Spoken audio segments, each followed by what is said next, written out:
Ako po si Miss Winnie at ito ang ating kwento. Naniniwala ka ba na once a cheater, always a cheater? Para sa akin, nakadepende yan sa kung sino ang karelasyon ng tao. Kung nagloko na siya sa'yo una pa lang, dapat na pinapakawalan mo na dahil kung tunay kanyang mahal, hindi kanya lolokohin at sasaktan. Naniniwala rin ako na kayang magbago ng mga cheater. Yun nga lang, sa ibang babae na. Ako si Vicky at ito ang karanasan ko tungkol sa kung paano ko pinakawala ng greatest love ko. Sa wakas, nagkaroon din tayo ng time para magkaroon ng bonding. Diyos ko, sobrang hectic sa trabaho, no? Naku, sinabi mo pa, ang hirap maging working mom, ang hirap pagsabayin. Mabuti na nga lang at nakahanap pa tayo ng oras eh. O siya, sulitin natin ang ilang oras na meron tayo para makapagsaya. Teka, saan ba tayo pupunta? Huwag masyadong mahal ah. Alam mo naman ang mga gastusin ngayon. Hindi no, dyan lang tayo sa may bagong bukas na restaurant. Mura lang doon, mamasyal tayo dyan sa seaside oh. Tapos sa Tiangge na lang tayo mag-shopping. Hindi natin afford sa mall eh. Ay nako, mabuti na lang talaga at magkasundo tayo dyan. Bakit nga ba naging mag-best friend tayo? Syempre dahil vibes na vibes talaga. Yun na nga eh. O siya, kumain na tayo at kumukulo ng tiyan ko sa gutom. Hindi ka na naman kumain ano? Syempre gusto kong makarami ng kakainin ngayong magkasama tayo. Naku, ikaw talaga.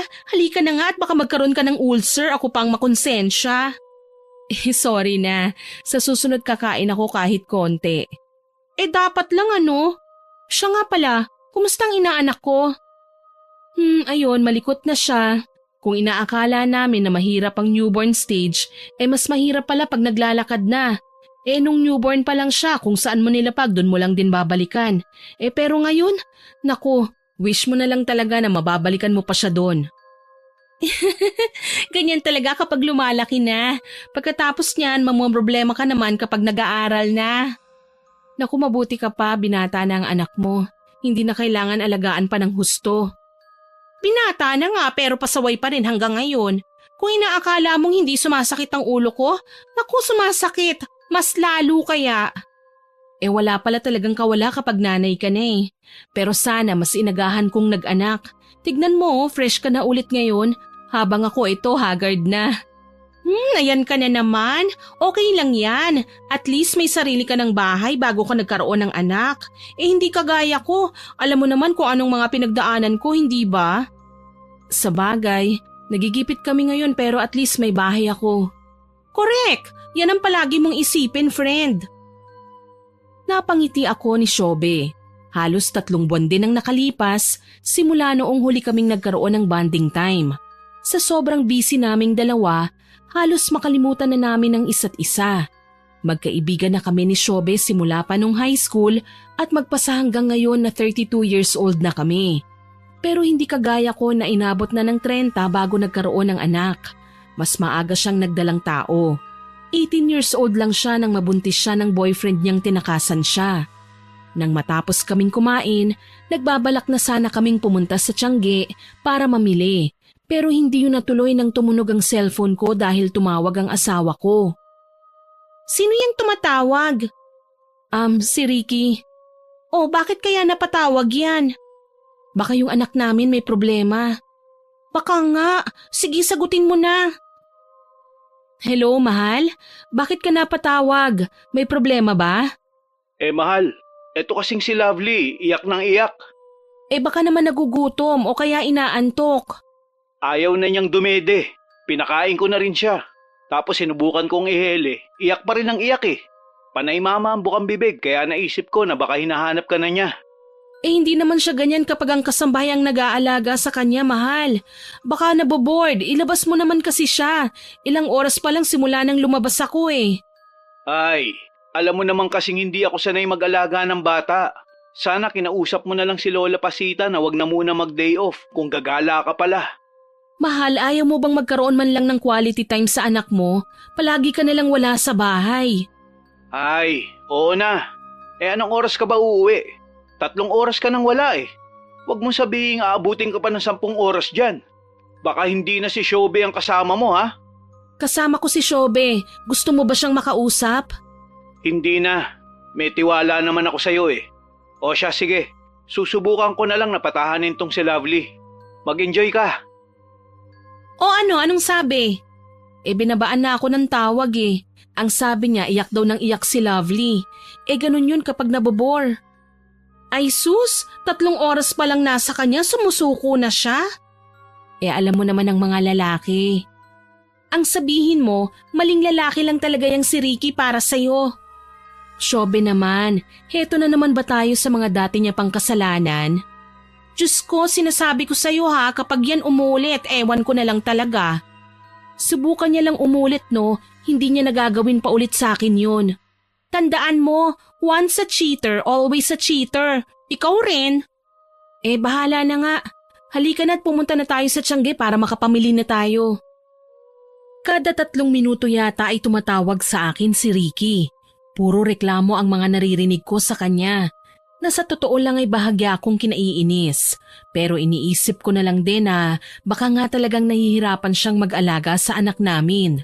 Kaya nung huling beses na tumawag siya, wala na akong nagawa kundi ang magpaalam kay Shobe na uuwi na.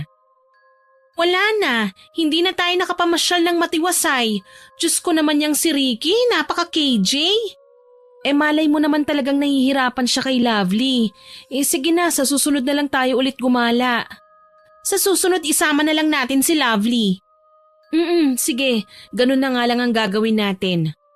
Alam ko na, sa bahay mo na lang tayo mag-bonding. Manood tayo ng pelikula, bumili tayo ng CD, ano sa tingin mo? Sige, pwede naman. Ganun na lang ang gawin natin kesa masayang ang araw na libre tayong dalawa. O sige, tapos bili tayo ng snacks. Tara na. Hindi pwede kay Lovely ang horror Bibili tayo ng horror para kapag nakatulog na siya, pwede nating panoorin. Ano, game? Sige. 10 minuto pa lang ang nakakalipas, tumatawag na naman. Hay, ito talagang si Ricky Napakaiksi ng pasensya.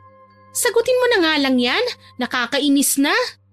Sorry talaga ha. Ano pa nga ba? Hello Ricky, pauwi na ako, isasama ko na lang si Shobe sa bahay. Mabuti pa nga at dito na lang kayo sa bahay. Kailangan kong umalis May importanteng meeting sa trabaho. Meeting sa trabaho? Linggo ngayon na. Basta. Bakit ba nagtatanong ka pa? Trabaho naman itong pupuntahan ko. Ricky, wag mo akong niloloko ha. Ilang beses mo na akong niloko.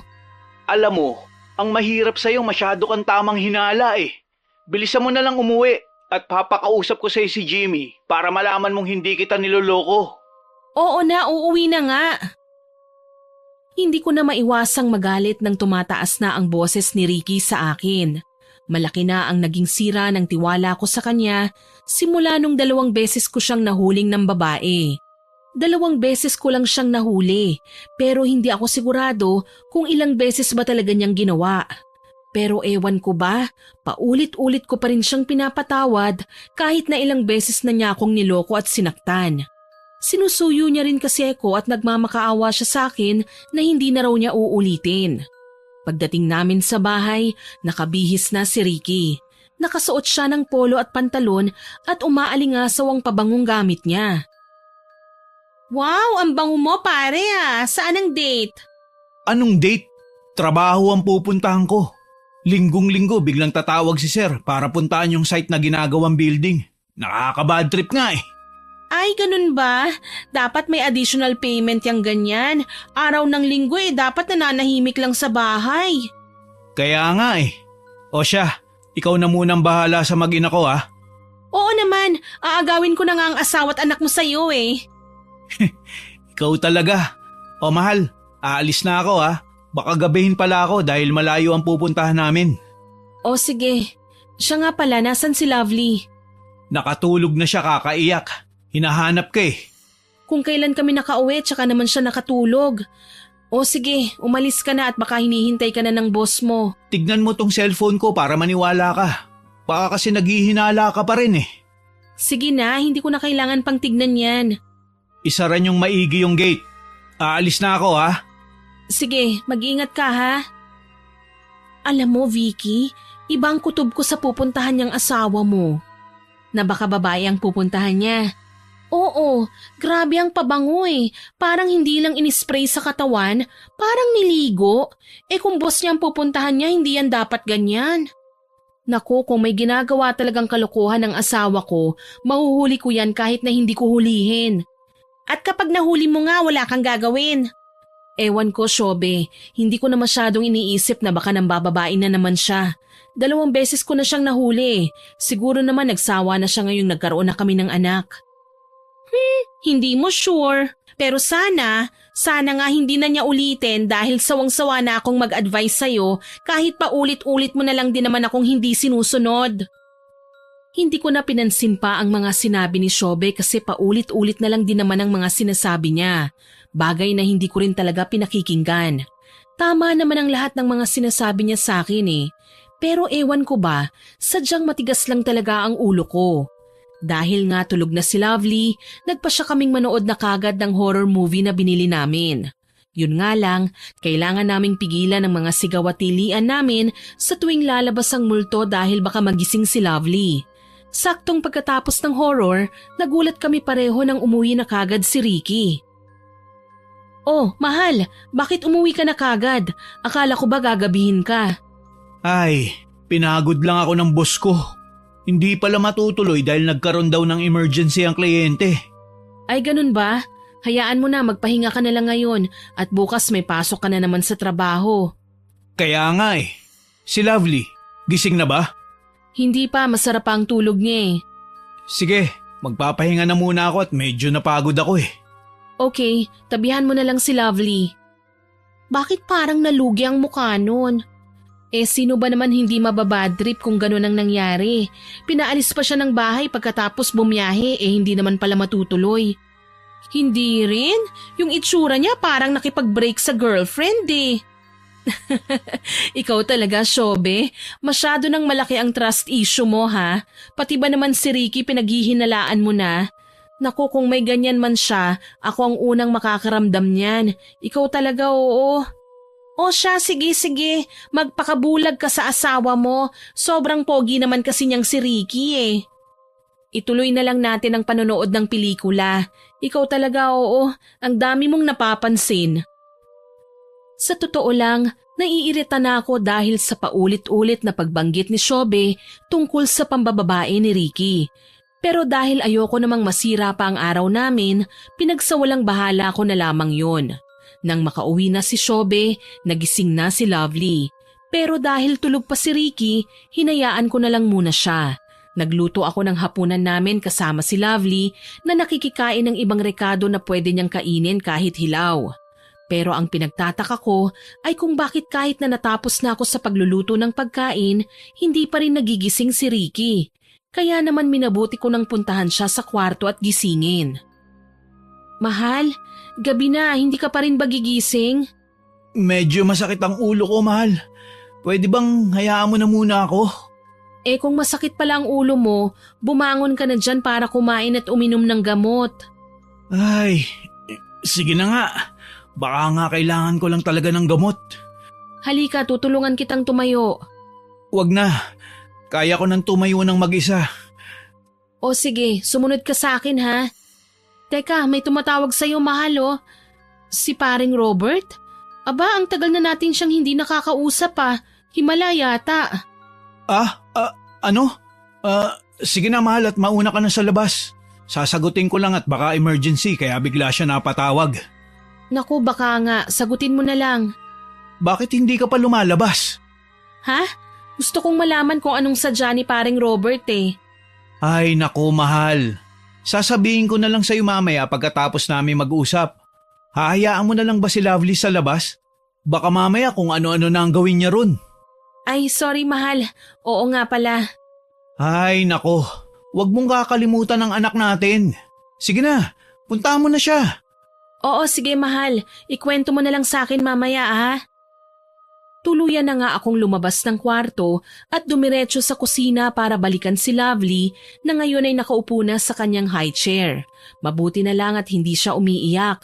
Nilalaro lang niya ang laruan na binigay ko sa kanya para maaliw siya.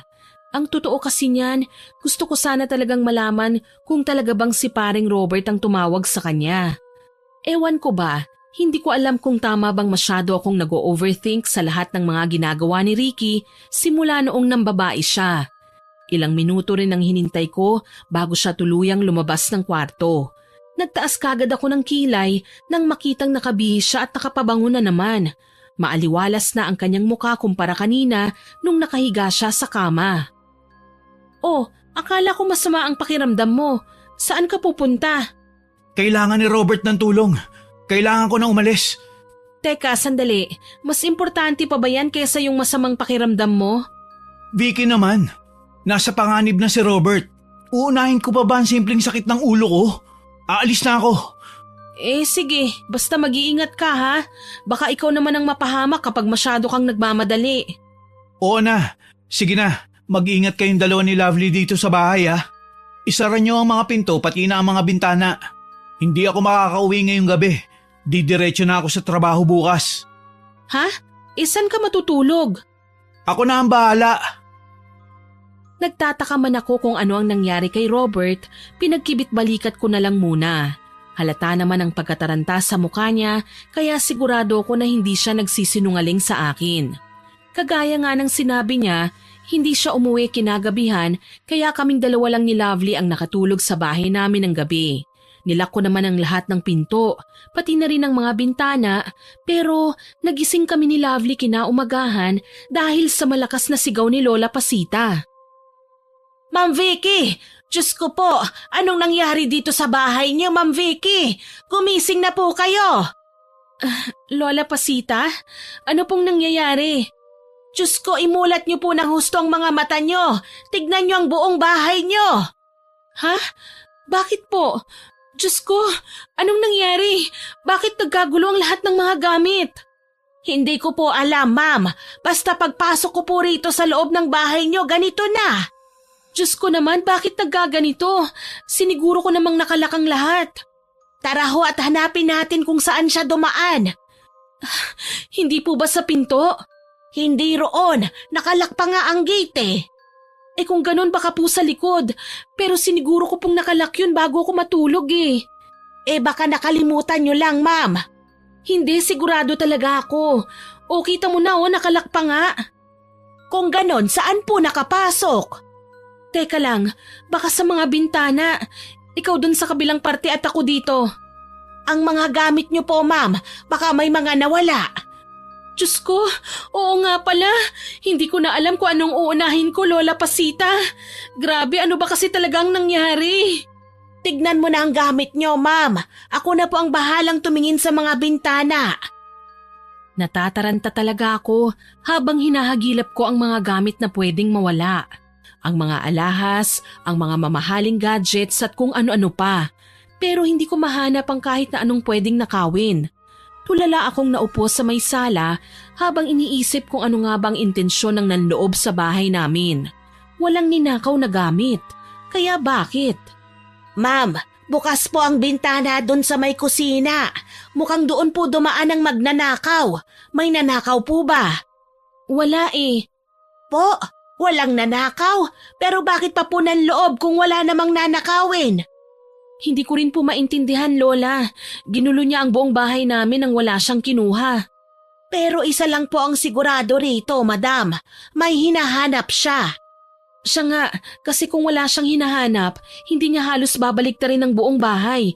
At hindi ko man lang yun narinig. Wala akong narinig na kahit konting tunog. Hindi kaya inisprayan kayo ng pampatulog? Ganon kasi ang mga napapanood kong pelikula eh. Hindi ho ako sigurado, Lola. Natawagan niyo na ho ba si Sir Ricky? Ay, hindi pa nga ho eh. Tawagan niyo na ho siya, ma'am. Ako na po ang bahala kay Lovely. Sige ho, Lola. Maraming salamat po. Agad na umalis si Lola Pasita para tumungo sa kwarto namin. Habang ako, kinuha ko naman ang cellphone ko para tawagan si Ricky. Ilang beses ko siyang tinawagan. Siguro 5 beses bago niya sinagot. Ano ba? Natutulog yung tao eh.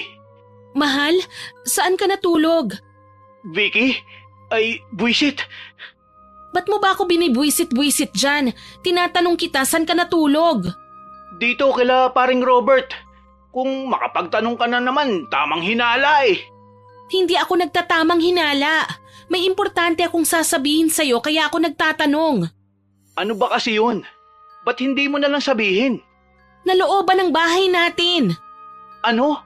Hindi ba't ang sabi ko sa'yo, isara at ilak mo ang mga pinto pati na mga bintana bago matulog? Napakatanga mo naman, Vicky. Tanga? Hindi mo man lang ba kami kukumustahin? Kung okay lang kaming mag-ina mo? Ano nangyari? May nawala ba? Ewan ko sa'yo. Ire-report ko na lang sa pulis kesa sa'yo. Dahil mukhang wala ka namang pakialam sa amin. Ibababa ko ng tawag. Ma'am, si Sir Ricky po ba yon? Opo, Lola. Tatawag na lang po ako ng mga pulis dahil mukha namang walang pakialam ang asawa ko sa amin. Ay nako, ma'am. Si Sir po talaga, oo. Huwag po kayo masyadong magpaka-stress, ma'am. Tumawag na lang po talaga kayo ng pulis para humapanatag kayo. Maghahanda na po ako ng makakain nyo. Papasok po ba kayo sa trabaho? Kailangan ko sanang pumasok dahil marami kong gagawin sa opisina eh. Pero kung ganito ang sitwasyon, hindi ako pwedeng umalis. Paano kung kayo lang dalawa dito ni Lovely? Bigla na lang ulit dumating ang nanloob dito sa bahay. Wala naman pong nawalang gamit, mami.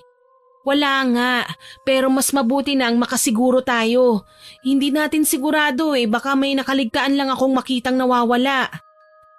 Sige ho, ma'am. Kayo po ang bahala.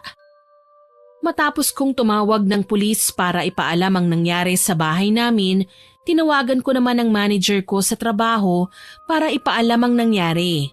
Mabuti na lang at mabait siya dahil naniwala siya kagad at mas nag-alala pa sa amin kesa sa asawa kong walang pakialam at mas inuna pa talagang sisihin ako. Hindi talaga siya umuwi hanggang sa gumabi na. Busangot at kunot na kunot pa ang noo niya nang umuwi siya na para bang sobrang laki ng kasalanang nagawa ko. Ano? May nawala ba? Walang nawala. Wala naman palang nawala eh. Bakit tinawagan mo pa ako na para bang napaka-emergency na nangyari? Tapos tumawag ka pa ng pulis. Hindi mo ba ako naiintindihan, Ricky? Wala ngang nawala. Pero paano kung may hinahanap pala siya rito pero hindi ang mga mamahaling gamit? Paano kung ako palang puntirya, ang anak mo, kasi balak pala kaming patayin? Ano, wala ka pa rin bang pakialam? At bakit naman may papatay sa inyo? Wala naman tayo sa politika. Abay malay ko, baka isa sa mga babae mong nagpapapatay sa akin. Anong? Vicky, ano ba? Paulit-ulit mo na lang bang sasabihin sa akin ang bagay na nangyari na noon? Napatawad mo na ako, di ba? Oo, napatawad na kita. Pero sa tingin mo ba madaling makalimutan ang ginawa mo sa akin noon? Bakit napunta na naman dito ang usapan? Diyos ko naman, Vicky. Wala naman nawala sa bahay natin pero kung makapagbunga nga ka, alam mo bang yan ang ayaw ko sa'yo? Sandali. Ano? Bakit? May nawawala pala. Anong sinasabi mo? Anong nawawala? Ayun yung picture mo sa lamesa natin. Ha? Putya, saan? Ayan, tignan mo itong picture natin. Pinunit ang picture mo mula sa picture nating tatlo at saka basag na pala itong frame. Anong? Bakit kinuha ang picture ko? Baka kabit mo nga ang may gawa. Baka ipapakulam kang gago ka. Hindi totoo yan. Ikaw talaga. Akin na nga yan. Huwag mo nang masyadong bigyan ng ibig sabihin ng mga nangyayari ngayon. Magtatawag ako na mag-aayos ng bintana natin ngayon para hindi ka na mag-alala. At sa linggo, palalagyan ko yan ng bakal para sure na hindi napapasukin ulit. Bahala ka kung anong gusto mong gawin. Mahal, huwag mo nang masyadong isipin ha.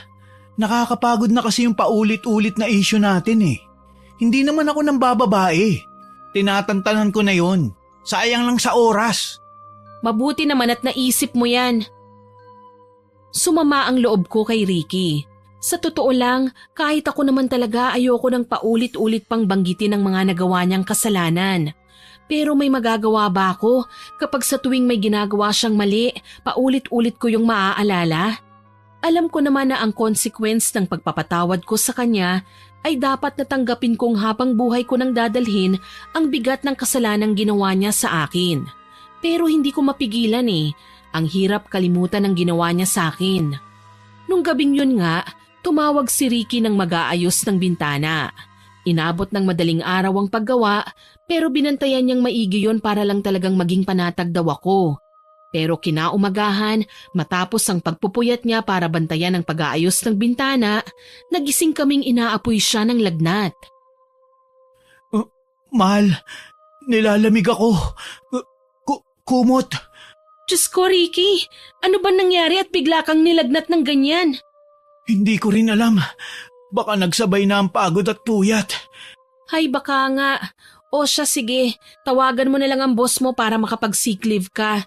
Ipagluluto kita ng lugaw para makakain at makainom ka ng gamot. Sige. Mahal, teka, naninikip ang dibdib ko. Ha? Anong nangyari? Paanong naninikip? Nahihirapan akong huminga. Mahal. Teka lang, dadalhin na kita sa ospital. Oo. Teka, nasusuka ako. Teka, nasusuka ka? Wala ka pa namang kinakain, mahal. Hindi na nakatiis pa si Ricky. Nagmamadali siyang bumangon mula sa kama at tumakbo papunta sa banyo. Sumunod naman ako sa kanya at nakita ko kung paano siya sumuka ng sumuka. Kulay itim ang sinuka niya hanggang sa maging dugo na ang lumalabas mula roon.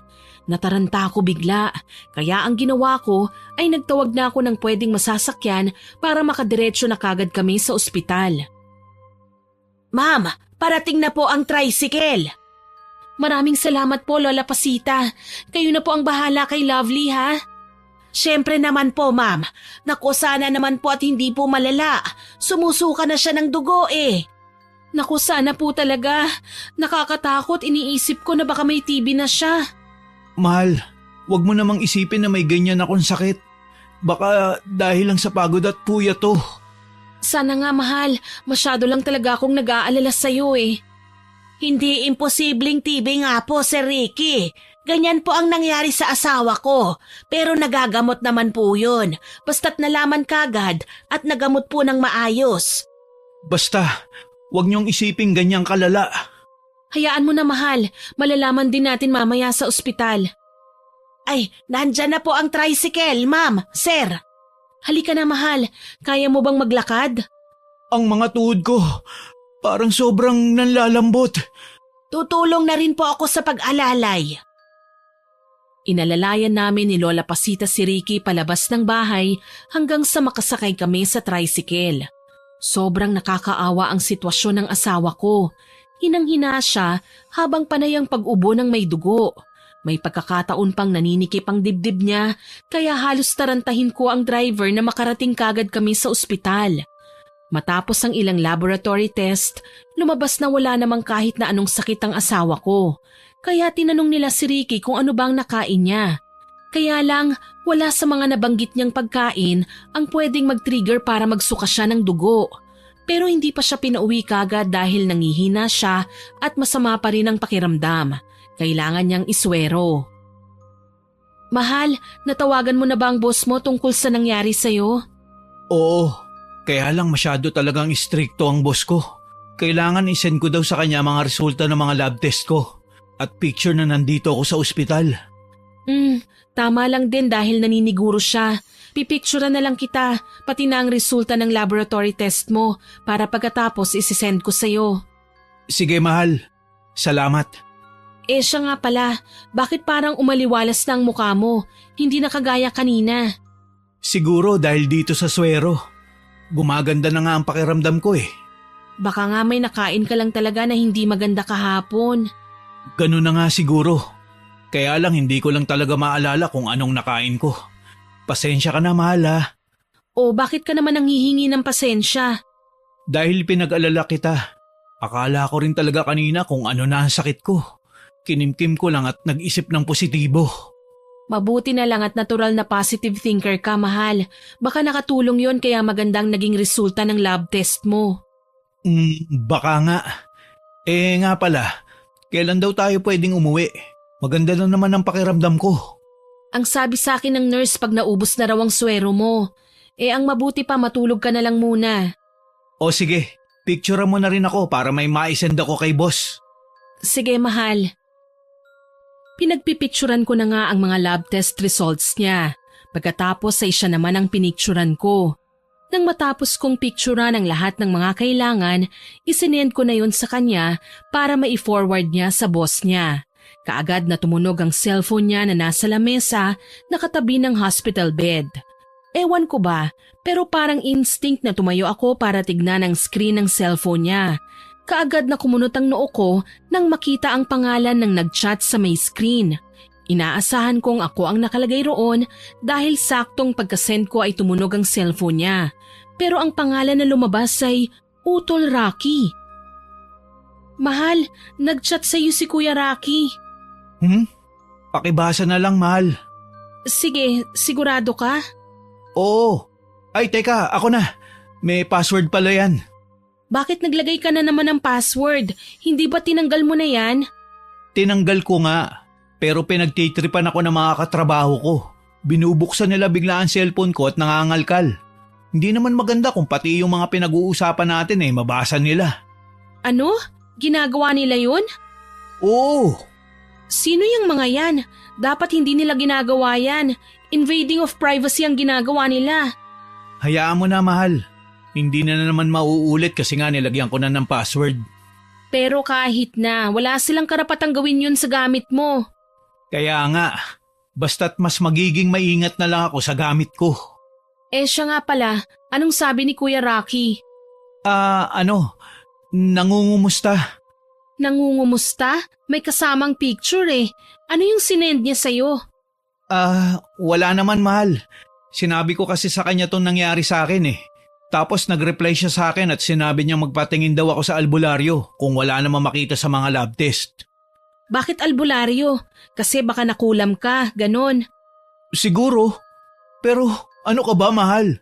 Hindi ako naniniwala sa kulam tulad ng paniniwala nila kuya at nanay. Hindi mo sigurado yan, mahal. Kung naniniwala nga tayo sa Diyos na hindi natin nakikita, bakit hindi sa itim na mahika? O siya, sige. Kung anong gusto niyong paniwalaan. Pero sino naman kaya ang kukulam sa akin? Sa tingin mo? Baka isa sa mga babae mo. Huwag mo ngang gawing biro yan, Vicky. Ito naman, galit ka agad. Nakakainis lang. Magsisimula na naman ba tayo ng away? Hindi ko na uulitin banggitin. Pasensya na. Sa totoo lang, napapaisip ako sa tuwing ganito ang usapan namin ni Ricky. Para bang kailangang ako pa ang mag-adjust sa pagkakamali na hindi naman ako ang may kagagawan. Pero ewan ko ba, wala akong lakas ng loob na magreklamo o makipag-away sa kanya. Pakiramdam ko kasi na kahit pag-awayan man namin yun, wala rin namang mangyayari. Ganun at ganun lang din ulit. Pagkatapos nga ng swero ni Ricky, pinauwi na kami ng doktor. Matapos ang araw na yon, umayos naman ang pakiramdam ni Ricky. Minsan, sumasakit pa rin ang bahagya ang tiyan niya pero hindi na raw ganun kasakit katulad nung naospital siya. Kaya inakala naming simpleng sakit nga lang talaga ang nangyari. Lola Pasita, nandito na po ako. Ay, Ma'am Vicky, naku maraming salamat at nakabalik ka na. Bakit ho ba hindi makontak ang cellphone nyo? Nalobat po kasi. Bakit po, may emergency po ba? Si Lovely po, nasaan? Ay, hindi si Lovely. Si Sir Ricky ho, ma'am. Ha? Nakauwi na po ba siya? Opo, ma'am. At mukhang napakalaki ng problema niya. Bakit ho? Ano kasi, pumasok na lang daw po kayo kagad sa kwarto nyo kasi ay pribado raw. Ganun ba? O sige po, Lola. Didiretso na po ako ron. Nagtataka akong dumiretso sa kwarto namin. At laking gulat ko nang pagpasok ko sa loob, nakabrief lang si Ricky. Panay ang kamot niya sa singit niya na ngayon ay pulang-pula na. Mahal, ano bang nangyayari sa'yo? Para kang tangang kamot ng kamot sa singit mo. Mahal, sobrang kate. Hindi ko masyado makita ang singit ko. Pwede bang tignan mo? Baka kasi may kumagat na insekto Ano?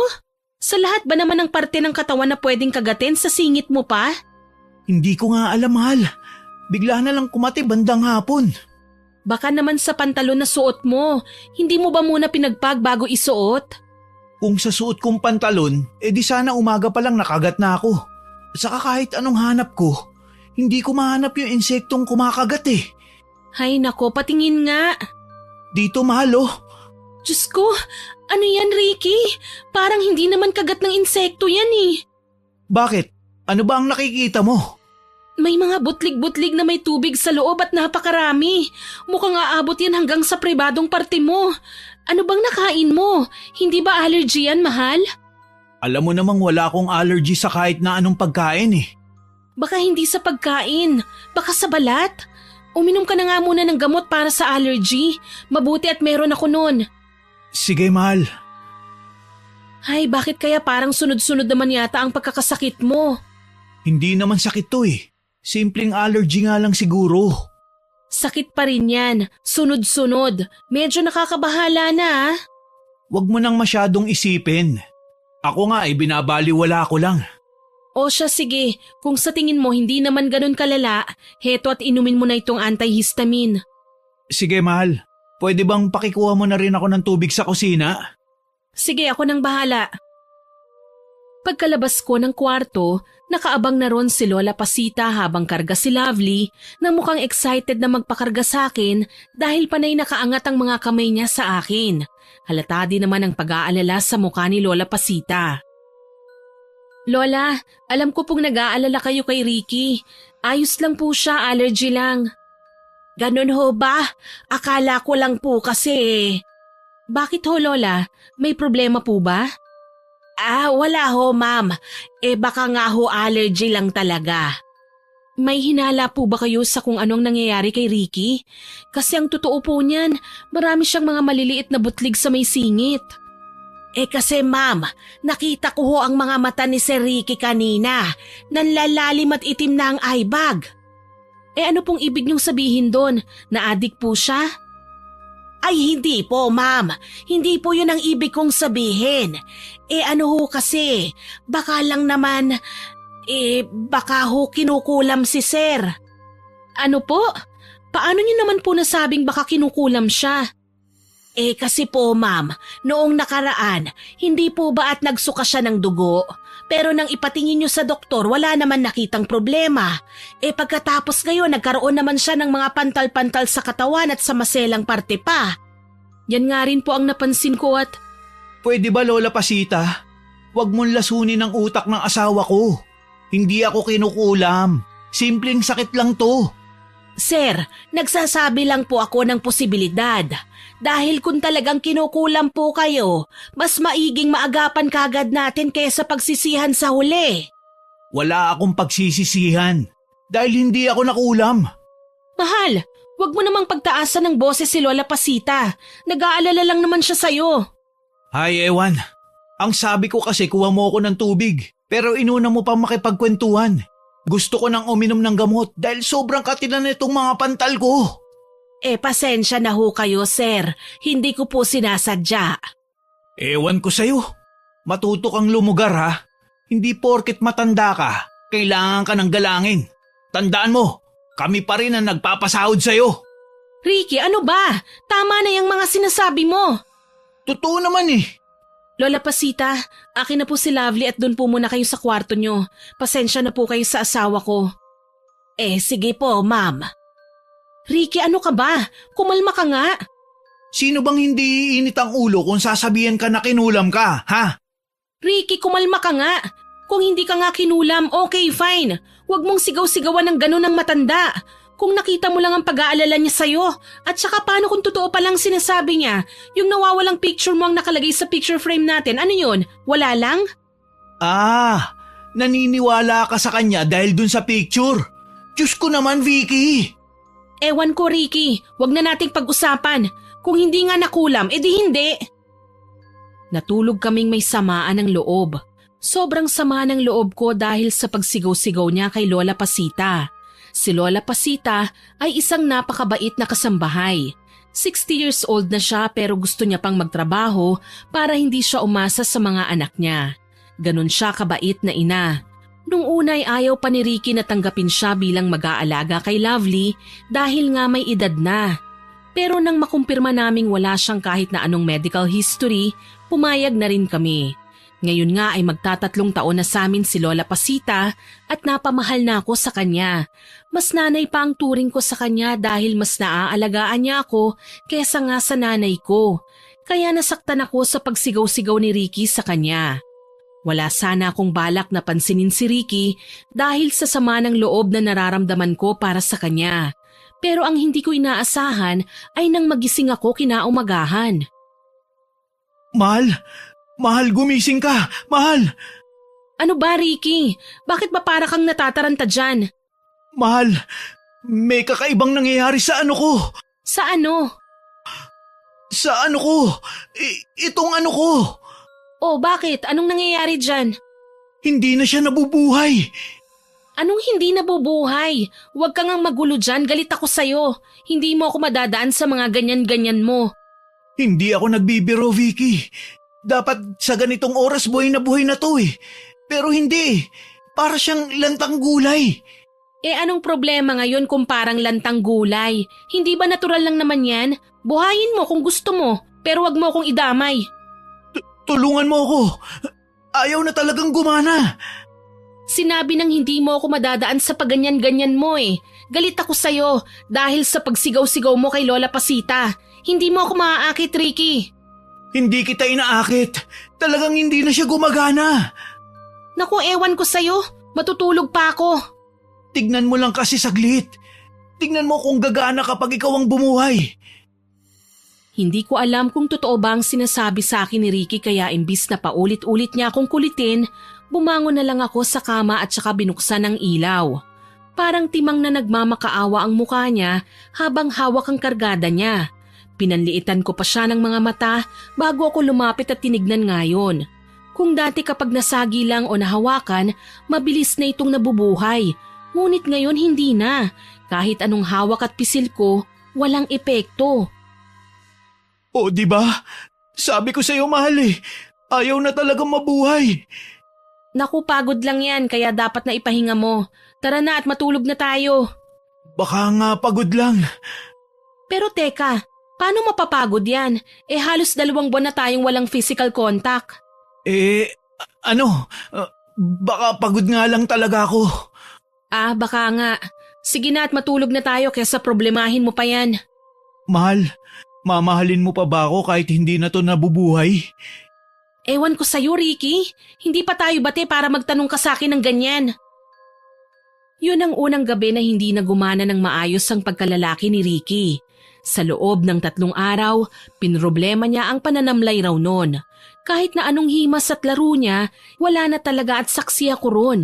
Nang ipa-check up namin sa doktor, ang sabi psychological problem daw. Siguro dahil sa stress.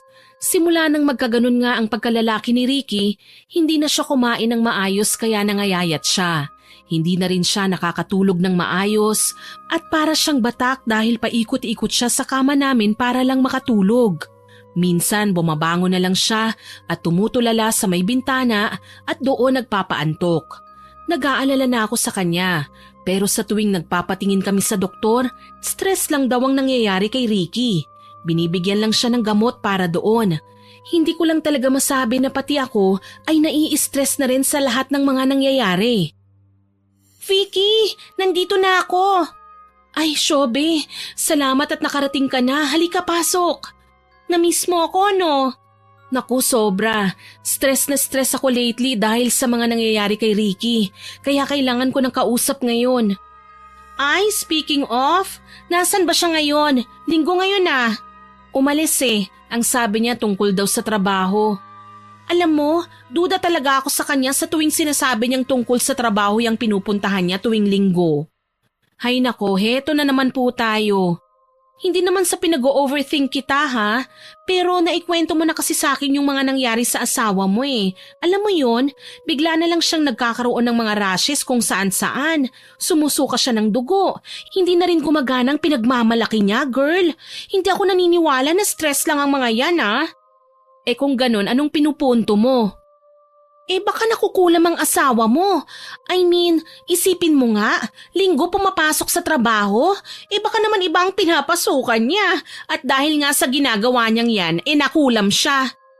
Di ba dapat akong kumulam sa kanya Parang ang labas yung kabit niyang kumukulam sa kanya.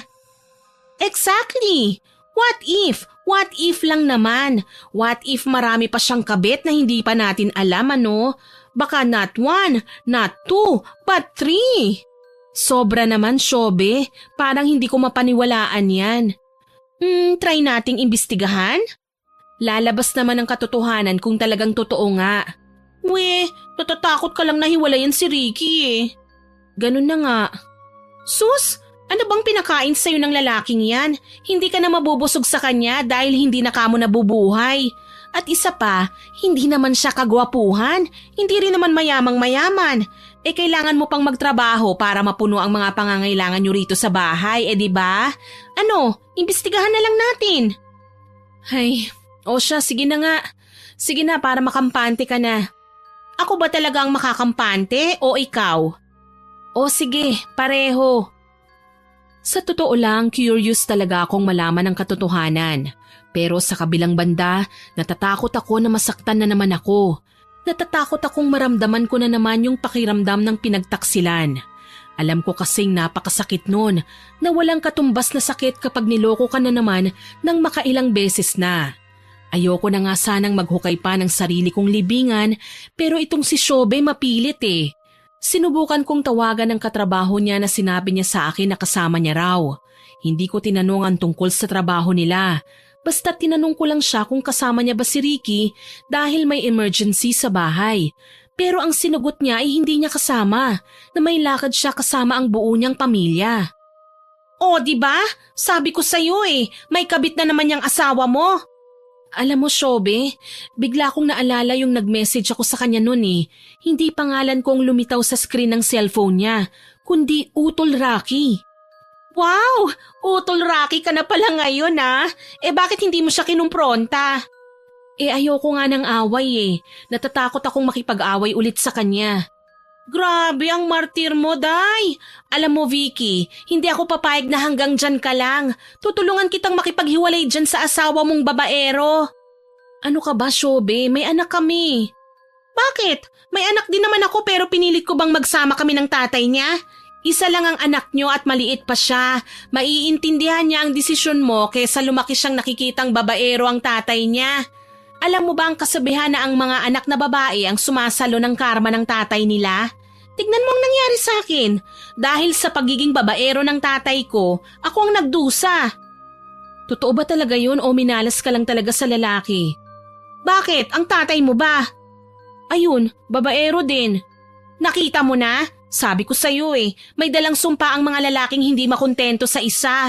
Kaya ano pang hinihintay mo, Vicky? Paano na yan? Kukumprontahin ko ba siya pagka-uwi niya? Kumprontahin mo na! Bakit patatagalin mo pa, diba? Paano ko ba sisimulan? Lakasan mo lang ang loob mo, Vicky. Alam mo namang nandito lang ako palagi para sa'yo, hindi ba? Pagkaalis ni Shobe, hinintay ko si Ricky. Ilang beses akong nag-practice sa harapan ng salamin kung paano ko sasabihin sa kanya ang lahat. Ilang beses ko ring inimagine kung ano ang magiging reaksyon niya. Pero iba pala ang mangyayari kapag kaharap ko na siya mismo. Bakit parang naiinis ka dyan? Grabing linggo talaga to Imbis na nagpapahinga ako, pinapunta pa ako sa malayo para lang magtrabaho ng walang bayad. Ito namang si Greg, hindi kikilos kapag hindi mo sinabihan. Nakakaasar. Talaga bang kasama mo si Greg? Oo. Bakit ganyan na naman ang tono ng tanong mo? Huwag mo sabihin nagdududa ka na naman. Tinawagan ko si Greg kanina. Ano? Bakit mo siya tinawagan? Talaga bang wala ka ng tiwala sa akin? Oo, wala akong tiwala sa'yo kaya tinawagan ko si Greg. At alam mo bang sagot niya? Hindi siya pumasok sa trabaho at kahit kailan, hindi kayo pinapapasok sa trabaho tuwing linggo. Kaya anong sinasabi mong pinapapasok ka? Kung ano man ang sinabi sa'yo ni Greg, niloloko ka lang noon.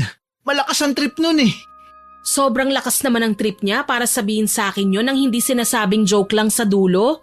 Susugurin ko na ba siya? Puntahan ko na ba sa bahay para lang masiguro kung totoo bang sinasabi niya? Ewan ko sa'yo. Paniwalaan mo kung ano man ang gusto mong paniwalaan. Kahit ano naman paliwanag ko sa'yo, hindi ka maniniwala sa akin dahil lang nakatatak na sa'yo ay yung nakaraan. Vicky, nakaraan na yun. Napagbayaran ko na yung pagkakamaling nagawa ko. At paano mo pinagbayaran, Aber? Ay, tama na. Pagod ako kaya wala akong lakas na makipagtalo sa'yo. Ah, pagod ka. Pagod ka saan? Sa pakikipaglandian sa babae mo? Paano pa ako makikipaglandian sa babae kung hindi na nga nabubuhay ang pagkalalaki ko? Malay ko ba, baka sa akin lang pala hindi gumagana yan dahil ayaw mo na sa akin. Bakit hindi mo na lang ako hiwalayan para naman matapos na ang paghihirap ko sa'yo? Bakit? May iba ka na ba? Bakit? Kailangan ba may iba ako para makipaghiwalay sa'yo? Parang napakadali lang para sa'yo na sabihin ng salitang hiwalay ah. Hindi mo isinasaalang-alang ang anak natin? Gusto mo ng broken family? Ikaw dapat ang nagtatanong niyan sa sarili mo. Hindi mo iniisip ang anak natin sa tuwing nambababae ka. Sa tuwing sumisiping ka sa ibang babae. Ang baboy mo, Ricky. Baboy ka. Wala akong alam sa mga sinasabi mo, Vicky. Wala akong... Natigilan sa pagsasalita si Ricky. Napahawak siya bigla sa dibdib niya na para bang nahihirapan siyang huminga. Umirap ako dahil sigurado naman ako na nagpapanggap lang siya para maawa ako sa kanya. Ganun kasi ang ginagawa niya sa akin dati. Pinapakita niyang may masakit sa kanya na may sakit siya para kaawaan ko siya. Alam niyang mabilis akong maawa kaya yun ang ginagamit niyang strategy para makuha ang loob ko. Pero ikinagulat ko nang hindi pala pagpapanggap ang nangyayari sa kanya. Lalo na nang bigla siyang sumuka. Sa pagkakataong ito, hindi lang dugo ang laman ng sinuka niya. May mga pako, buhok at kung ano-ano pa hanggang sa hinimatay na siya dahil sa dami ng sukang inilabas niya. Diyos ko, si Ricky! Lola Pasita! Lola Pasita! Ma'am, ano pong nangyayari? Mahabagin langit. Totoong hinala ko. Kulam nga! Lola Pasita, ano pong kulam? Ano pong dapat nating gawin? Diyos ko, mamamatay na ba siya? Hindi pa siya mamamatay, ma'am. Ako na po ang bahala. Susubukan ko po siyang gamutin. Ho? Marunong po ba kayong manggamot ng kulam? Opo, ma'am. Noong una pa lang na nalooban ng bahay niyo, ramdam ko na talagang may mangkukulam na nagbabalak gumawa ng masama kay Sir Ricky. Pero tikom lang po ang bibig ko dahil alam ko namang hindi kayo maniniwala. Kaya lang ngayong malala na ang sitwasyon, kailangan na talagang gawin ang lahat para alisin ang kulam. Sige ho, Lola Pasita. Kayo na ho ang bahala sa kanya. Gawin niyo po ang lahat para gumaling siya. Kaya lang, ma'am, hindi naman ho sa nakikialam ako. Pero sa tingin ko, mas mabuting maranasan ni Sir ang kulam na ito. Lola, paano niyo po nasasabi yan? Dahil ang gumagawa ng kulam na ito sa kanya ay ang mismong kabit niya. Kabit niya ang kumukulam sa kanya? Ibig sabihin talagang may kabit siya? Nagtatanong ka pa, ma'am? Hindi ba't alam mo naman na? O umaasa ka pa rin talaga na magbabago na siya at mali lang ang hinala niyo? Umaasa po ako, Lola. Huwag ka nang umasa na magbabago pa siya. Kahit siguro sa oras na gumaling siya mula sa kulam na ito, uulitin pa rin niya. Likas na sa kanya ang pagiging babaero. Kaya bakit mo pa siya ililigtas kung pwede namang hayaan mo na lang siya? Ay, hindi ko magagawa yun sa kanya dahil tatay siya ng anak ko. Isa pa kahit gaano pa po kasama ang ginawa niya sa akin, may konsensya pa rin ako. Ang ibig mo bang sabihin, patatawarin mo pa rin siya? Hindi na po, huli na ito. Tutulungan ko lang siya, pero hindi ibig sabihin na patatawarin ko na siya sa mga ginawa niya sa akin. Kung ganon, tutulungan po kita, ma'am. Tinulungan ako ni Lola Pasita na dalhin si Ricky sa kwarto namin.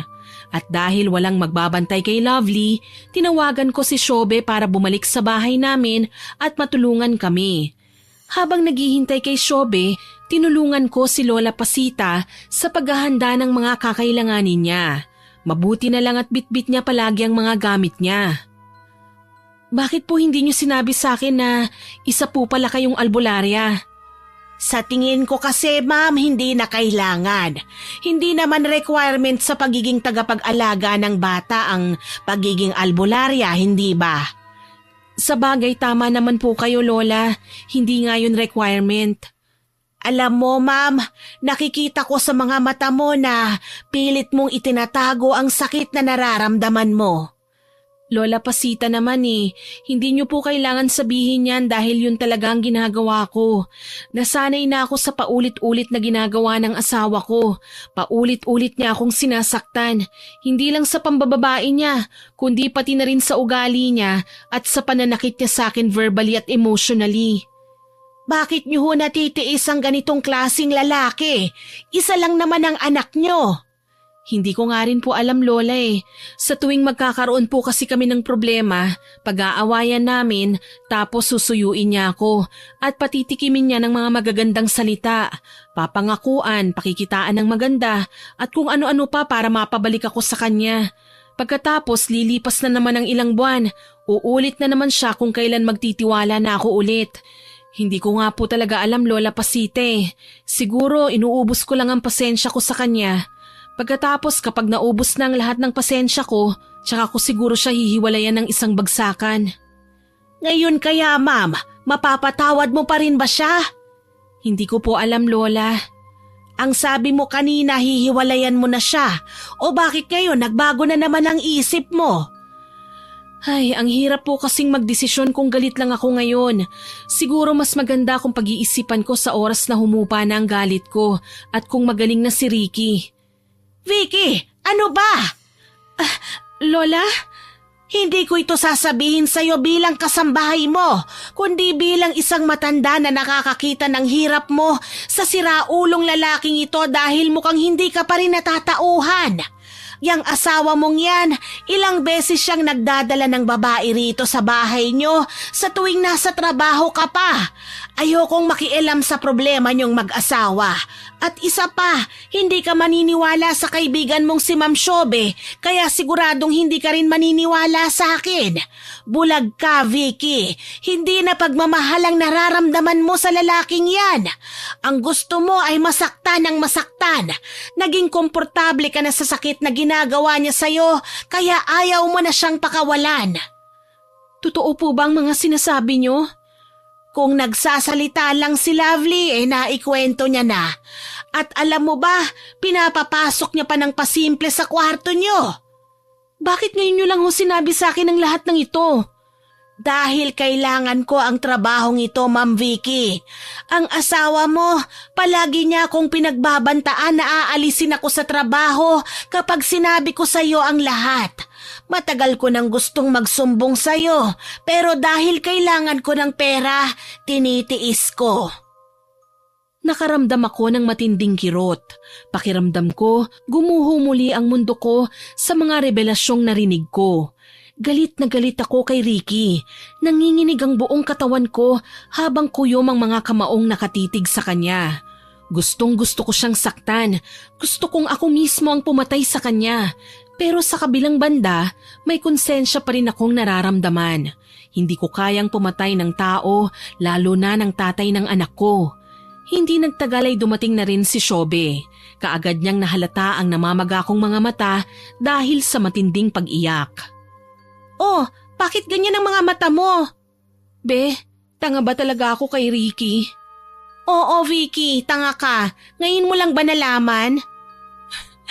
Grabe ka naman sa akin. Hindi mo man lang pinaligoy-ligoy. Talagang sinagot mo talagang tanga ako. Oo, pagagandahin ko pa ba? Tanga ka naman talaga. Bakit? May nalaman ka ba? Oo, marami akong nalaman tungkol sa mga pinaggagawa ng hayop na yan. Pero sa ibang araw na natin pag-usapan dahil sa ngayon, kailangan niyang gumaling para pagbayaran niya habang buhay ang ginawa niya sa akin. Yan! Nararamdaman kong magbabago ka na talaga, Vicky. Nasan ba si Lovely at kukunin ko na siya? Sa akin na muna siya ngayong gabi. Maraming salamat talaga, Shobe ha. Palagi na lang kitang inaabala. Naku, wag mong isiping naaabala mo ko. Gusto kong matulungan ka para syempre kapag single mom ka na, di tayong dalawa na, palagi na tayong magbabanding. Siraulo ka talaga. O siya, gawin nyo na ni Lola Pasingan dapat yung gawin dyan sa siraulong yan. Pagpasalamat talaga siya na mabait ka para tulungan siyang gumaling. Kahit hindi na siya magpasalamat, basta wag na siyang lalapit sa amin ng anak ko. Naku, panindigan mo yan, Vicky, ha?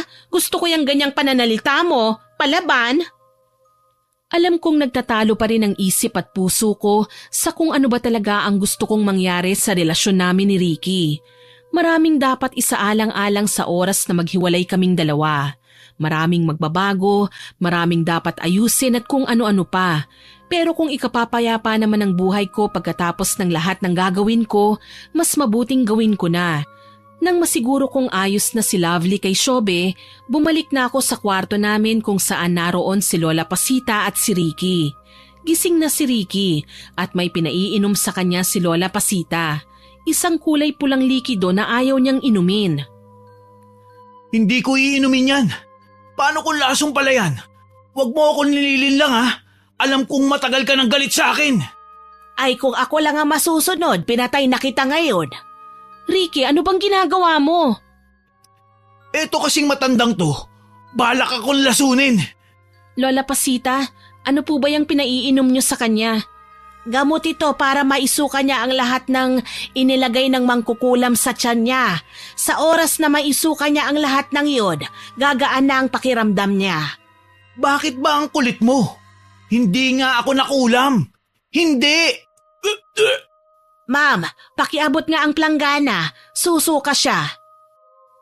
Dahil mas malapit ako sa kung saan ang plangganang inihanda namin, iniabot ko yon at kaagad na sinalo sa isusuka ni Ricky. Mabilis siyang sumuka ng magkakahalong buhok, pako, mga kuko at kung ano-ano pang nakakadiring bagay na hindi dapat nasa tiyan ng tao. Nakita mo na, hindi pa ba kulam yan, sir? Ikaw siguro ang kumukulam sa akin. Hindi ako mangkukulam, sir. Heto, tinatawas kita. Isang babae na karelasyon mo ang kumukulam sa'yo. Hindi ako naniniwala. Wala akong kabit. Ricky, ano ka ba? Bakit mo tinapon ang lahat ng mga yan? Etong matandan to eh. Sinusubukan pa tayong gatasan. Siguradong siya din ang kumukulam sa akin dahil gusto niya ng pera. Ngayon, gagamutin niya ako para makahuthut na malaking pera sa atin. Ano tanda? Magkano ang kailangan mong pera? Hindi ko na natiis ang kabastusan ng bibig ni Ricky. Sinampal ko na siya ng napakalakas. Halos lumipad ang mukha niya sa lakas ng pagkakasampal ko. Galit na galit ako at ito ang unang pagkakataon na nasaktan ko siya. Kung tutuusin, ayaw ka ng tulungan ni Lola Pasita dahil sa masamang ugali mo. Nagdadala ka ng mga babae dito sa bahay natin. Pinapapasok mo rito sa kwarto natin kung saan natutulog tayo. Dito mo rin sila niroromansa? Walang yaka? Sinong nagsabi sa'yo niyan? Itong matandang sinungaling na to? Kahit ba huling-huli ka na, itatanggi mo pa rin? Wala akong itatanggi dahil totoo ang sinasabi ko. Hindi na ako ng bababae. Pwes, Lola Pasita, wag na nating ituloy ang pagtulong sa kanya na alisin ng kulam. Yada ho ba talaga ang desisyon niyo, ma'am? Oho, napapagod na ako sa isang sinungaling kagaya niya. Bakit ba kasi ayaw mo akong paniwalaan? Bakit mas naniniwala ka pa sa matandang yan? Dahil sinungaling ka, Ricky. Matagal ka ng sinungaling kaya hindi kita paniniwalaan. Magdusa ka sa ginawa mong pambababae. Pagdusahan mo ang ganti ng kabit mo. Ganti ko na rin yan sa'yo. Vicky, saan ka pupunta? Vicky! Bago pa mas bumigat ang usapan sa pagitan naming dalawa, lumabas na ako kasama si Lola Pasita. Tuloy-tuloy na bumuhos ang mga luha sa aking mga mata. Napakabigat ng ginawa sa akin ni Ricky at ang mas hindi ko matanggap doon ay yung kahit huling-huli na siya, talagang tinatanggi pa niya. Lola Pasita, umuwi na po kayo. Opo, ma'am. Uuwi na po talaga ako. Pero ikaw, papaano ka? Pupunta na lang po ako sa bahay nila Shobe. Hindi ko kayang makisama kay Ricky. Talagang walang kadala-dala ang asawa mo, ma'am. Parang wala siyang konsensya sa mga ginagawa niya. Sinabi niyo pa ho, Lola. Hindi ko na po ito kaya. Kung ayaw niyang magpatulong at pilit niyang ipipilit ang gusto niyang paniwalaan, di wag, mamatay siya sa kulam na ginawa ng kabit niya. Hindi ko alam kung paano ko nagawang mag-empake ng mga gamit habang hinang-hina si Ricky sa higaan. Nagmamakaawa siyang tulungan ko siya pero hindi ko siya pinansin. At nang tuluyan kong matapos ang pag-iimpake, lalabas na sana ako pero narinig ko pa siyang nagsalita. Sige, lumayas ka. Hindi mo naman kakayanin mabuhay nang wala ako. Paano ang anak natin? Kaya mo ba siyang buhayin na mag-isa?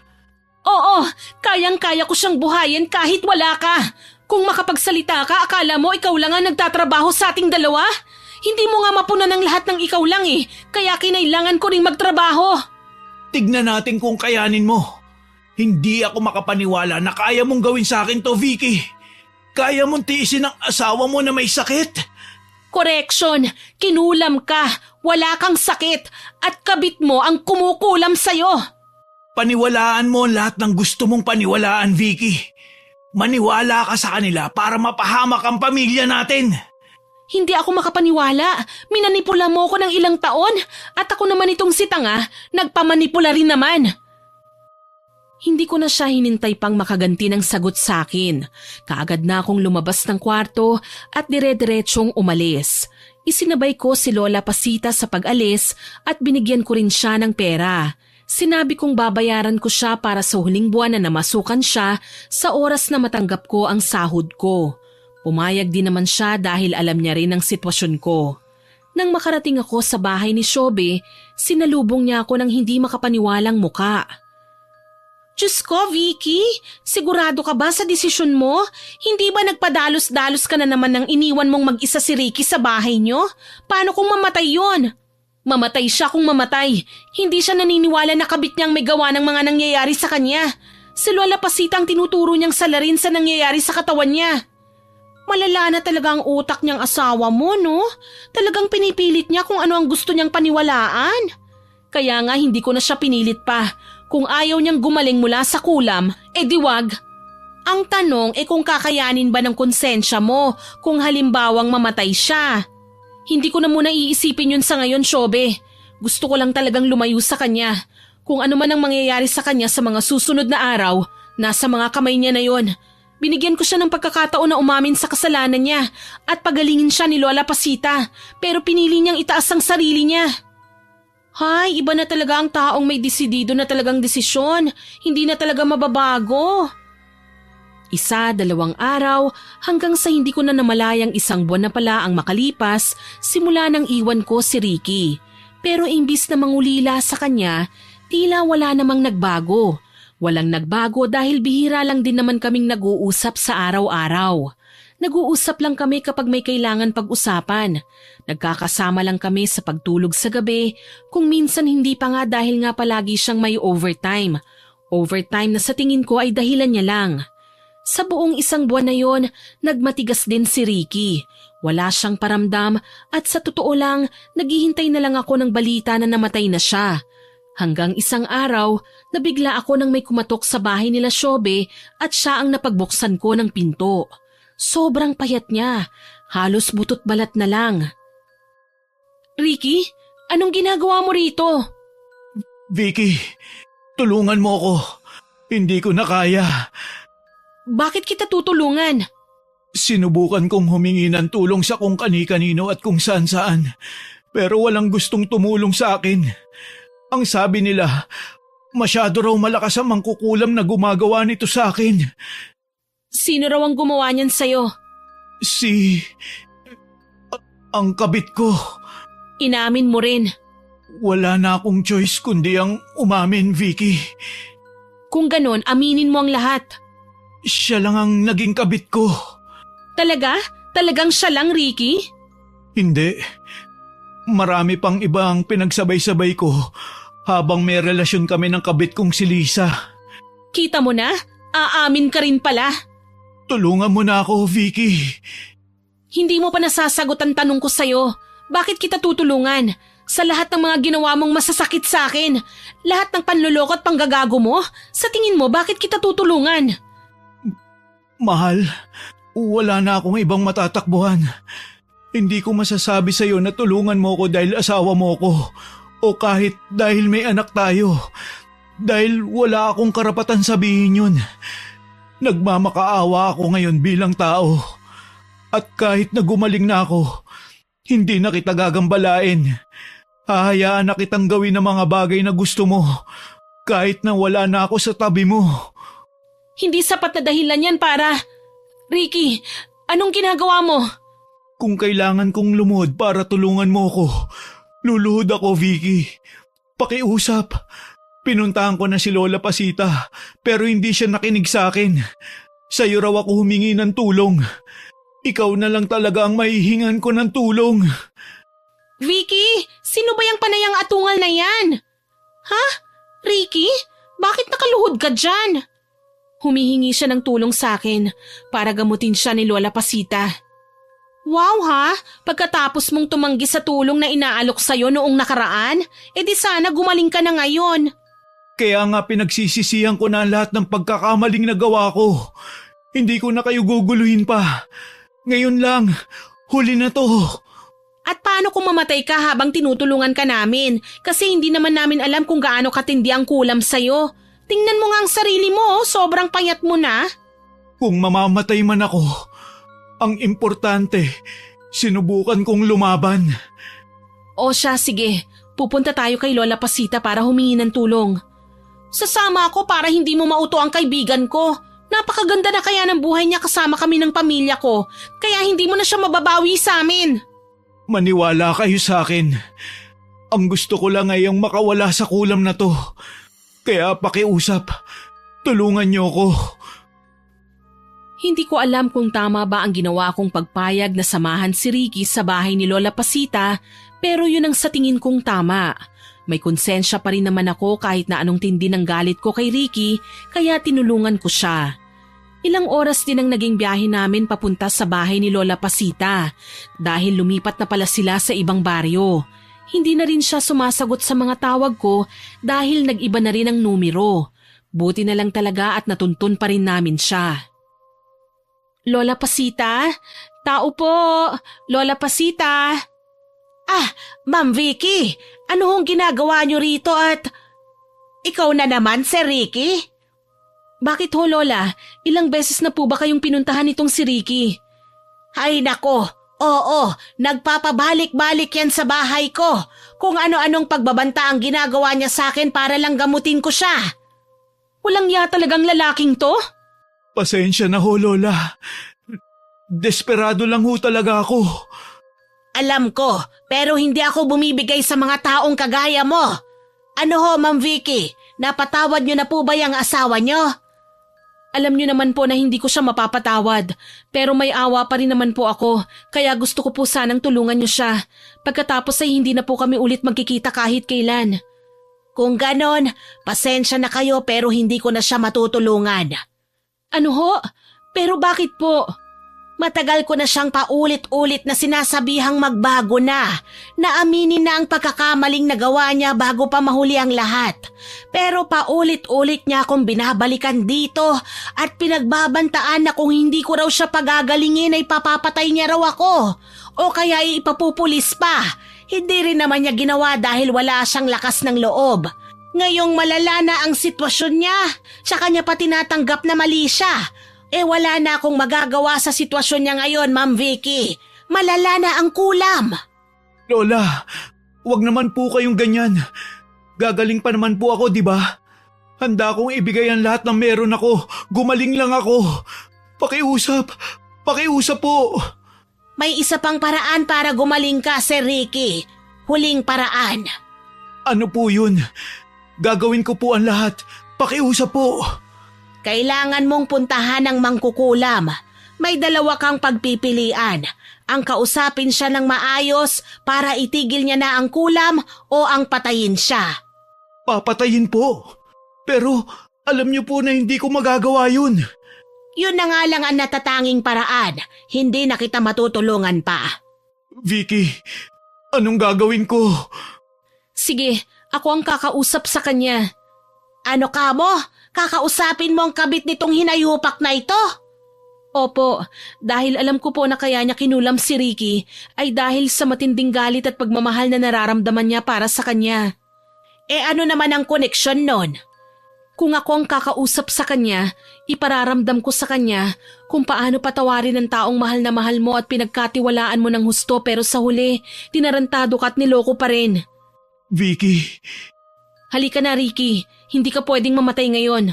Ang gusto ko ay pagdusahan mo ang mga kasalanan mo habang buhay. Hindi mo deserve ang mamatay ngayon. Hindi na ako nagdalawang isip pa. Sinamahan ko nga si Ricky sa kung saan nakatira ang kabit niya na kumukulam sa kanya. Alam kong kahipokritahan ang ginagawa ko, pero sa tingin ko ito ang tama kong gawin bago kami maghiwalay ng tuluyan. Sisiguraduhin ko na sa pagkakataong ito, hiwalay na talaga at hindi na magkakabalikan pa. Pagkarating namin sa bahay ng babae, inasahan ko nang hindi kami papapasukin. Ilang beses na nagmamakaawa si Ricky, umiyak na rin siya at lumuhod pero hindi siya nito pinagbigyan, hanggang sa ako na nga ang kumausap sa kabit niya. Tulad ng inaasahan ko, nakinig siya sa akin.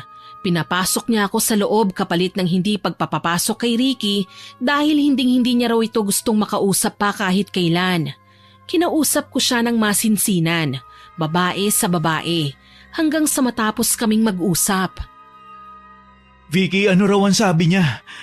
Bakit ang tagal mo sa loob? May ginawa ba siyang masama sa'yo? Kumusta ang pakiramdam mo? Ha? Nawala na ang masakit sa akin.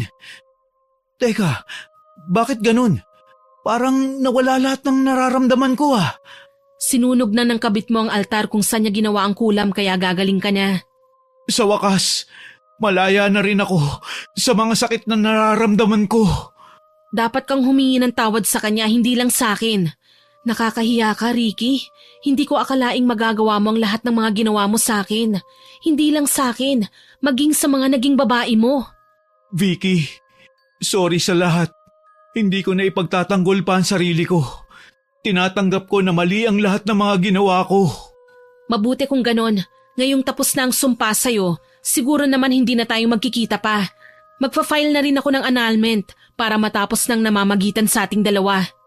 Kung yan ang gusto mong gawin, wala na akong magagawa pa. Pero sana, hindi mo ipagkait sa akin na makita ang anak natin.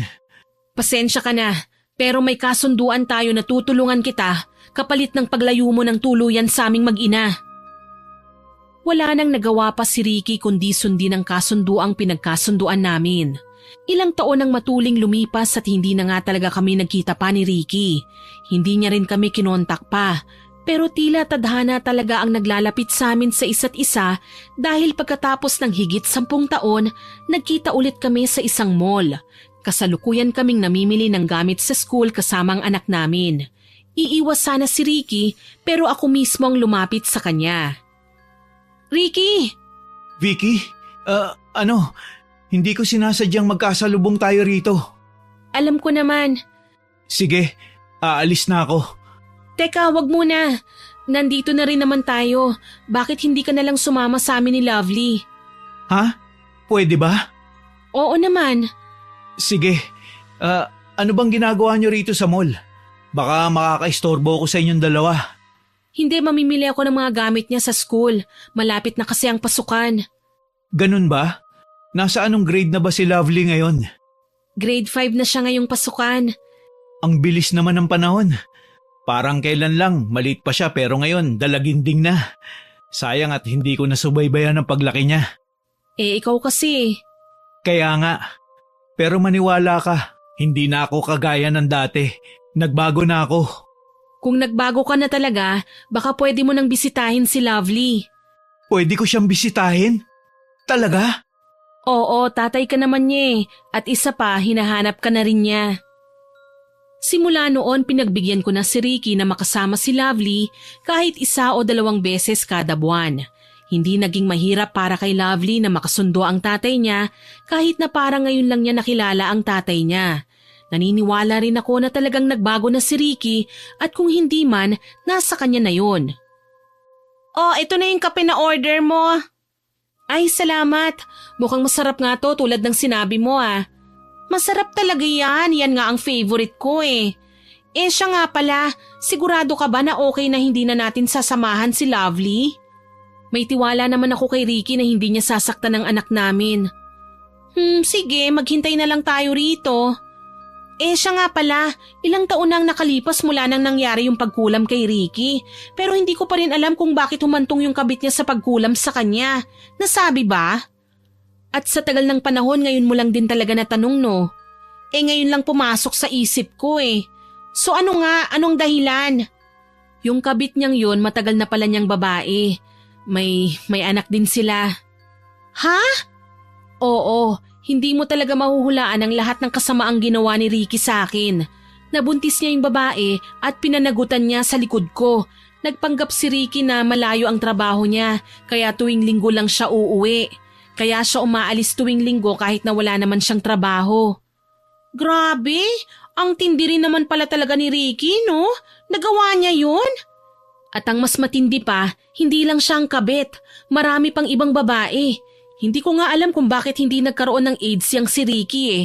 Mabuti na lang din dahil kung nagkataon baka nahawahan pa ako. Pasalamat ka na rin talaga na kinulam siya ng kabit niya.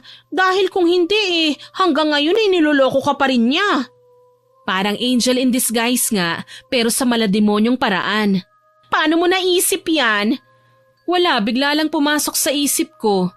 Alam mo, tama bang isipin na nakabuti pa ang kulam para magbago siya? Tama yun, no? O ngayong nagbago na si Ricky, baka naman bigla mong balikan, ha? Naku, ikaw. Hay Diyos ko, kilabutan ka nga, Shobe. Naging maganda ang parenting namin ni Ricky kay Lovely. Sa ngayon ay annulled na ang kasal namin at may bago na siyang pamilya. Kaya siguro hindi talaga siya nakontento sa akin noon ay dahil hindi talaga siya para sa akin. Ako naman, nadala ako sa pag-aasawa. Kaya heto, ini-enjoy namin ni Shobe ang pagiging single. Sa karanasan kong ito, marami akong natutunan. Hindi lahat ng ikinasal ay magtatagal. Hindi lahat ng pinagtagpo ay tinadhanang makasama mo hanggang sa huli. Walang katiyakang mananatili sa tabi mo ang taong minahal at pinag-alayan mo ng puso. Kaya naman sa bawat desisyong may kinalaman ng puso, hingin sa may kapal ang kanyang patnubay. Makaranas man ng dagok o pagsubok sa relasyon, nasa gitna pa rin ng Panginoon para gumabay at manatiling nag-aalab ang pagmamahalan sa isa't isa. Sana po ay nagustuhan nyo ang kwento nating ito. Pero bago ko po tapusin ito, hindi makukumpleto ito ng walang shoutout. Shoutout po kay Denzel Official TV at kina Ace Manalo, Dennis Tabilon, kay Lola Rosie, kina Acel at King. Shoutout din po kay Hadigya Matalam at kay Inasha Ala, kay Julie and Francis from New Zealand, kay Kimberly at Kirben Espanyola, kay Jessa May Chavez na nasa Timama, Surigao del Norte, sa Ben Mark Repuelo. Hello din po kay Maylinda Adriatico, kay Onad Reyes na magbe-birthday ngayong August 29. Happy birthday po! Kay Mizay Angeles from Angeles City, kay Ma'am Maymay Hernandez at sa dalawa niyang anak na sina JJ at Blessy. Ayan ma'am ha, sinoutout ko po kayo. Hindi po pwedeng hindi ko kayo mapansin. Hello po sa inyo dyan and happy listening. Shoutout din po kay Carmela Bendaño at sa anak niyang si Jerome Corameng na magbe-birthday sa September 7. Advance happy birthday po. Hello din po kay Rowena Henilia, kay Preselay Sanyere, kay Jessa Joy Losada, kay Miss Inanimous. Hello din po kay Let's G na nag-comment po sa pinagbintangang Maglola sa Barrio Upload. Ang sabi po niya, hello Miss Winnie, pinaglilihihan ko po talaga ang boses mo. More upload po sana. Maghapon po akong bedrest at ubos ko na po ang uploads nyo. I love you po. Naku, maraming salamat po ma'am sa pakikinig. Love ko rin po kayo at lahat ng mga nakikinig sa ating stories. At ingat po sa pinagbubuntis nyo ha. Shoutout din po kay Beboy Batayen at sa Siquillo family from Sagay City, Negros Occidental, kay Ma'am Brenda Familara, kay Amanda Joyce, kay Domingo Rondares from Cagayan, kay Nagi Nat at kay Gina Tan, kay Sheena Golde. Hello din po kay Elma Bufete at kina Rhea, Jason, Agor, Joy, Ate Alma, Rona, Lani from San Jose, Batangas. Kay Mangyan Vlog, kay Rochelle Bondok at kay Jolly May Soriao, kay Jean Lopez from Alaska, kay Irene Bangoy from Cavite, at sa mga regular listeners po natin na sina Ma'am Abigail, Ma'am Basanta Mila, Ma'am Chris Alcantara, Ma'am Girlie Satur, kay Ate Aya, kay Ma'am Alma Flores, kay Sir Roberto Crimen, kay Ma'am Jonah Alog, kay Ma'am Lynette Reparado, kay Ma'am Angelina Ignacio, kay Ma'am Lydia Lopez, kay Sigbinan sa Sweden, kay Sir Francisco Neng, kay Ma'am Martina Angdasan, Ma'am Beth Mercado, Mercado, Sir Mike James Tapak, sa Soberano family sa Dubai, sa Eneria family, kay Chef Lance, kay Hiramini, kay Ma'am Belen Malbas, kay Ma'am Celia Tolentino, kay Cherry Mukbang ASMR, kay Ma'am Raquel Hasigawa at sa husband niyang si Mitsuru, at kay Sir Jaime Constantino. Maraming salamat po sa lahat ng nakinig at nagkomento.